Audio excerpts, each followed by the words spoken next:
Welcome to VAR India News Hour. Buy now and pay later concept set to increase demand to tenfolds in India. Banks seeking long-term growth should explore market entry and merchants should reassess their financing offers. Trends fueling growth include digitization, rising merchant adoption, increasing repeat usage among younger consumers, and an expanding set of players targeting lending at point of sale, a service also known as buy now, pay later. Thus far, fintechs have taken the lead to the point of diverting $8 billion to $10 billion in annual revenues away from banks, according to McKinsey's Consumer Lending Pool's data. It is observed that only a few banks are responding fast enough and boldly enough to compete. Banks that underestimate the threat may see continued loss in share and could lose out on participating in a growing value pool and gaining share among younger and new to credit customers, as banks in Australia and China did when facing a similar situation. To avoid that outcome, US banks need to understand the landscape for POS financing and choose from among the emerging models. In India, as the COVID-19 pandemic has sent more and more people towards online shopping, the demand for easy loans has driven more players to enter the buy now, pay later market.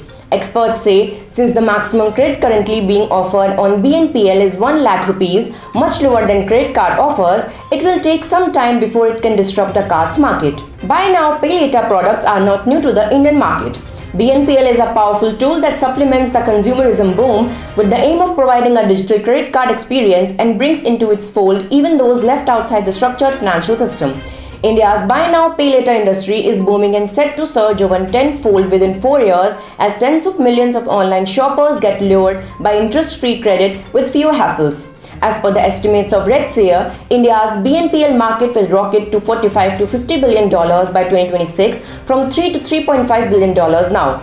The research firm also estimates that the number of BNPL users in the country may rise to 80 to 100 million customers by then from 10 to 15 million currently. MobiKwik sees BNPL business nearly doubling for the company in 2 years in a country where hundreds of millions of people have little access to formal credit. At the same time, BharatPe launched its BNPL offering PostPay. They wanted to change the entire narrative around credit. BharatPe's new campaign, De Dena Aaram Se, was launched to do exactly that, change the way people look at credit. The campaign is live across TV and digital channels and is playing throughout the ongoing ICC World Cup 2021. Let's look into today's headlines in VAR India. Cryptocurrencies are a serious concern, says RBI Governor. RBI Governor Shaktikant Das said the central bank has serious concerns over cryptocurrency from a macroeconomic and financial stability point of view. We have given our detailed suggestions. As far as I know, the matter is under active consideration of the government and the government will decide. The number of investors I have is that I am not so sure about the numbers which are being quoted. Das said, adding as it is an unregulated territory, the central bank doesn't get full information. AMD announces new EPYC CPUs to boost the performance for data centers. After bringing CPUs to boost the server market, Advanced Micro Devices is coming for more with a new lineup of EPYC processors for data centers. Data center computing powered by AMD EPYC processors delivers leadership application performance and security features to help your business scale. AMD said Microsoft plans to roll out a new cloud service based on its new EPYC CPUs with 3D V-Cache, which deliver a more than 50% performance uplift for workloads such as electronic design automation. AMD CEO Lisa Su has unveiled the EPYC Milan X processors with 3D V-Cache, a 3D stacked L3 cache that offers up to 768 MB of total L3 cache per chip.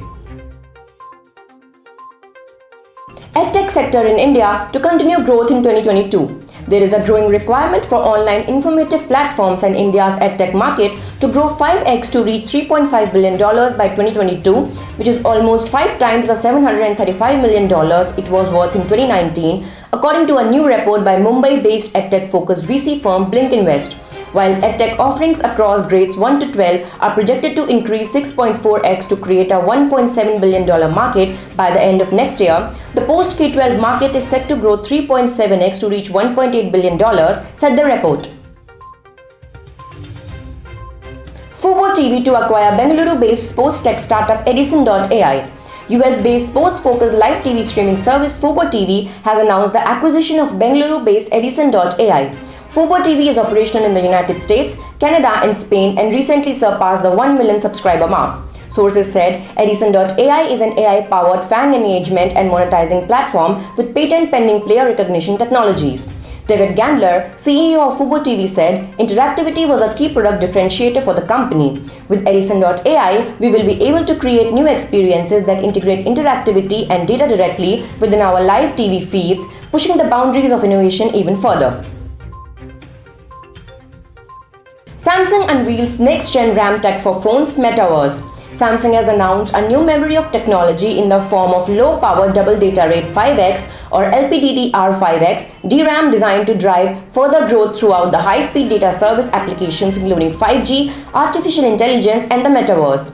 The LPDDR5X is a next-generation mobile DRAM designed to boost speed, capacity, and power savings for future 5G applications.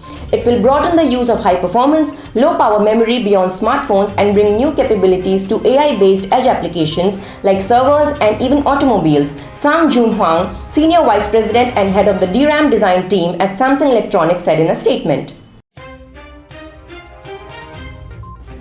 That's all for now. Please like, share, comment and subscribe to VAR India News Magazine. You can download the VAR India app from Google Play Store and Apple App Store for the latest news and updates. Stay tuned. Thank you.